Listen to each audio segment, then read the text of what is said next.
Salam sejahtera bagi kita semua. Kembali lagi dalam renungan harian kita. Mari Bapak Ibu kita memuji Tuhan dari Kidung Jemaat nomor 450. Hidup kita yang benar. Hidup kita yang benar haruslah mengucap syukur, dalam Kristus bergemar, janganlah terkebur.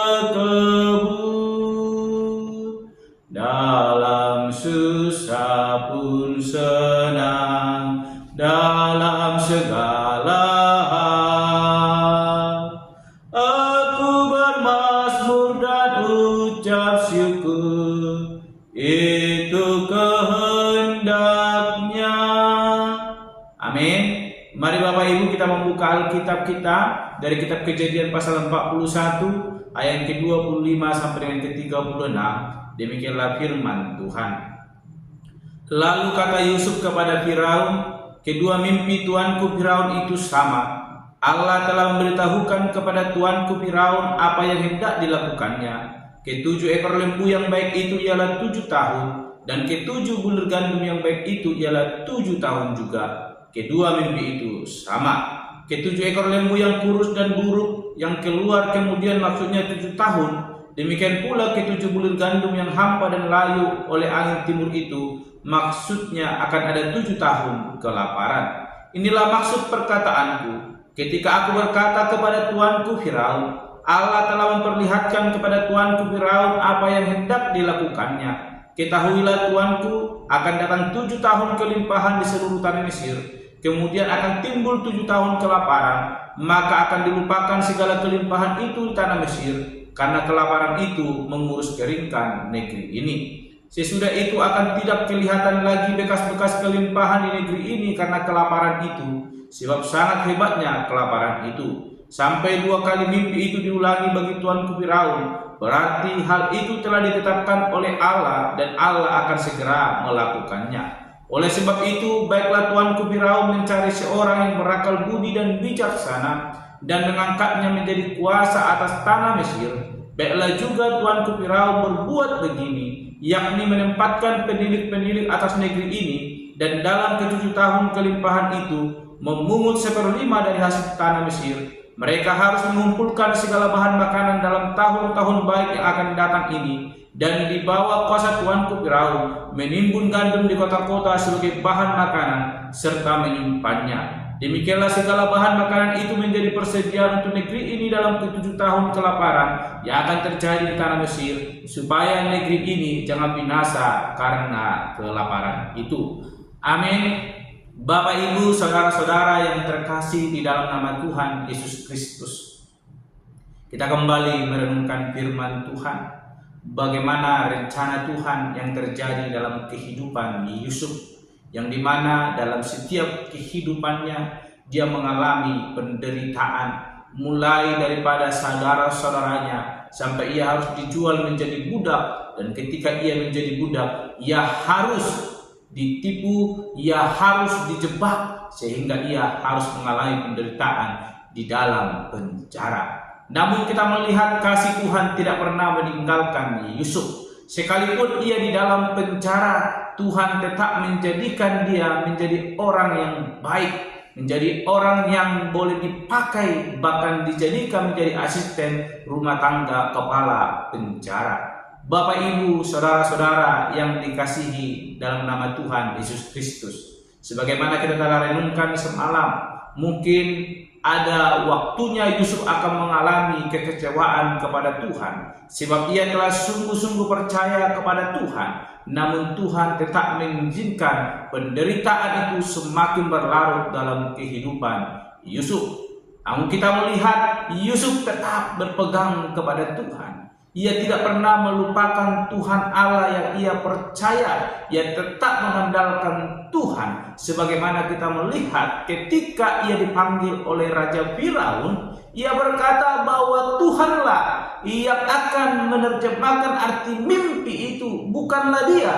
Sebab hikmat yang ia miliki semua berasal daripada Allah. Ini artinya Yusuf tidak memiliki kekecewaan kepada Tuhan sekalipun ia mengalami penderitaan. Di dalam situasi yang sulit pun ia tetap memuliakan Tuhan Allah. Sehingga pada akhirnya Bapak Ibu saudara-saudara yang dikasihi dalam nama Tuhan Yesus Kristus, apa yang dirindukan oleh Yusuf supaya dibebaskan dari penjara ternyata tidak terjadi melalui kepala juru minum.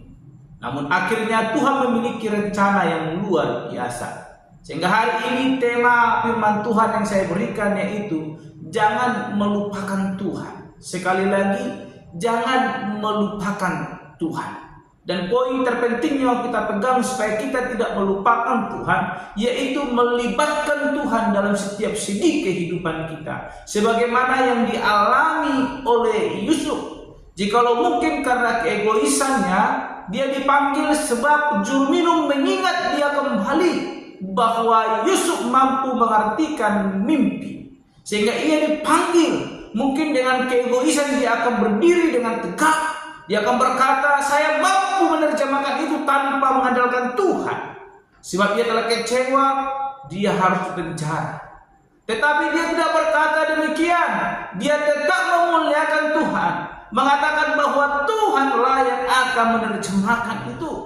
Mengartikan arti daripada mimpi Raja Firaun. Suatu hal yang luar biasa. Dan pada akhirnya Bapak Ibu saudara-saudara yang terkasih dalam nama Tuhan Yesus Kristus, hikmat yang daripada Tuhan boleh turun dalam kehidupan Yusuf. Apa yang menjadi mimpi daripada Raja Firaun, kita perhatikan bahwa Yusuf mengartikannya dengan baik. Saya percaya ketika Raja Firaun mendengar arti mimpi ini, dia akan merasa senang. Sehingga pada akhirnya dalam renungan berikutnya kita akan membahas demikian bagaimana Yusuf akan menjadi orang nomor satu sesudah daripada Raja Firaun. Bapak Ibu saudara-saudara yang dikasihi dalam nama Tuhan Yesus Kristus, pertolongan Tuhan tidak pernah terlambat. Sekalipun mungkin seolah-olah kita merasa Tuhan sedang diam dalam kehidupan kita, Ia tidak melakukan apa-apa. Tetapi Tuhan sedang mempersiapkan yang terbaik dalam kehidupan kita. Jikalau mungkin juru minum mengingat dia, mungkin dia bisa terlepas dari penjara itu, tetapi dia tidak menjadi siapa-siapa. Dia hanya seorang narapidana yang telah dilepaskan dari penjara. Tetapi Tuhan tidak menginginkan itu terjadi dalam kehidupan Yusuf. Tuhan mau menyediakan yang terbaik, yang terbesar dalam kehidupan Yusuf. Pada akhirnya yang mengingat Yusuf memang benar adalah juru minum. Tapi panggilan itu bukan berdasarkan juru minum, tetapi Raja Firaun, Raja Mesir yang memanggil Yusuf untuk mengartikan mimpi tersebut. Tuhan memiliki rancangan yang besar dalam hidup kita. Jangan pernah terburu-buru dan memaksa Tuhan untuk boleh melakukan apa yang kita kehendaki. Lebih daripada apa yang kita rindukan, Tuhan telah sediakan. Yang paling penting yang harus kita lakukan, jangan pernah melupakan Tuhan. Libatkan Tuhan dalam segi kehidupan kita. Maka Ia Allah yang setia akan memberkati kita, menyatakan hikmat-Nya, pertolongannya, sehingga kita akan menuai lebih daripada apa yang kita harapkan. Bapak Ibu, saudara-saudara yang terkasih dalam nama Tuhan Yesus Kristus, Yusuf dengan begitu penuh hikmat mengartikan arti mimpi itu. Ketika saya membaca ayat firman Tuhan ini, saya tidak mengetahui apa arti daripada mimpi Firaun. Tetapi ketika Yusuf mengartikan itu dengan hikmat Tuhan, saya merasa bagaimana anugerah Tuhan yang menyatakan bagi orang-orang yang kasihi. Siapakah Yusuf? Apakah dia memiliki pendidikan yang tinggi? Tetapi sejak Tuhan menetapkan dia orang yang dikasihi, dia selalu diberikan hikmat yang daripada Tuhan. Demikian dengan hidup kita. Tuhan telah menetapkan kita untuk dikasihi. Melalui penebusan Yesus Kristus, itu bukti tanda kasih yang begitu besar dalam hidup kita. Yang perlu kita lakukan belajar dari Yusuf. Terus mengandalkan Tuhan, melibatkan Tuhan, dan tidak pernah meninggalkan Tuhan atau melupakan Tuhan, sekalipun dalam hidupnya terjadi kesulitan yang begitu sangat menyusahkan hidupnya, tetapi ia tetap mengingat Tuhan dan melibatkan Tuhan. Pada akhirnya Tuhan menyediakan rencana yang indah lebih daripada apa yang dirindukan oleh Yusuf. Demikian dengan hidup kita. Pertolongan Tuhan tidak akan pernah terlambat. Ia akan menyediakan yang terbaik dalam hidup kita. Mari kita hidup dalam kasih-Nya, melibatkan Tuhan dan tidak melupakannya.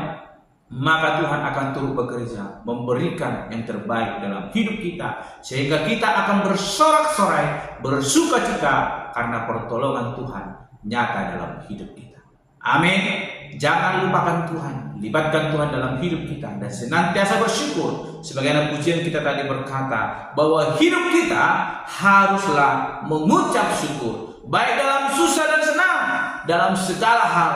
Marilah kita bermazmur dan ucap syukur kepadanya. Amin. Mari kita berdoa. Bapa Surgawi, kami kembali bersyukur untuk kebenaran firman Tuhan yang boleh kami renungkan, yang mengajarkan kami supaya kami hidup seperti Yusuf yang sungguh-sungguh mengandalkan Tuhan, tidak melupakan Tuhan sekalipun dia dalam penderitaan, tetapi melibatkan Tuhan, bahkan mengakui Engkau Tuhan sebagai penolong dalam hidupnya. Ini hidup kami Tuhan. Biarlah kiranya situasi yang boleh kami alami mengajarkan kami semakin melibatkan Tuhan, sehingga hal yang terindah Tuhan sediakan boleh terjadi dalam hidup kami. Terpuji termulia Engkau Bapa. Di dalam nama Tuhan Yesus Kristus kami berdoa dan menutup renungan pada hari ini. Haleluya. Amin. Shalom Bapak Ibu. Tuhan Yesus memberkati.